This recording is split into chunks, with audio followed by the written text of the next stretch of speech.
ja ne bih bila ovdje da nije ove žene tamo sa plava. To je moja majka.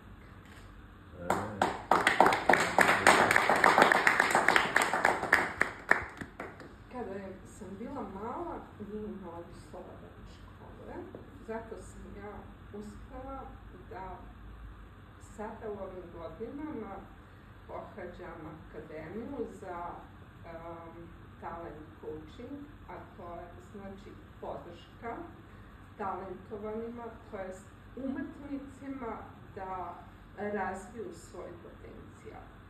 Jer ja to nisam imala i to je nekako mene povuklo da ja tu budem podrška talentu. Međutim, da bi ja to sve radila, da bi ja mogla da pratim moje knjige, trebala sam jako puno da radim na sebi.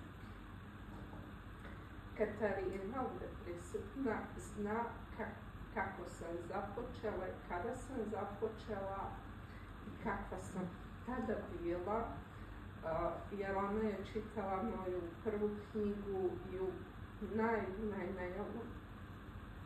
gore obliku gde mi je rekla Ujna, ovo nije dobro, daj da vidimo kako ćemo. I onda kad sam je napokon napisala, ona je napisala recenziju i pohvalila me.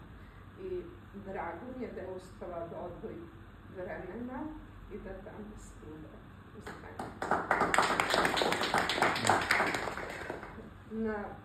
Kao što znate, danas u svetu znači materijalnog i tehnologije ne može se ništa bez reklame. Ja volim da pišem, volim da radim na sadržaju, međutim, mene umaralo da stvaram te reklame. Zato uz mene je Nikola i Nikola je taj koji mi radi i video i sve ono što podržava reklamu mog rada i stvarno sam od srca zahvalna što je uspio da odvoji pored svih obaveza da dođe.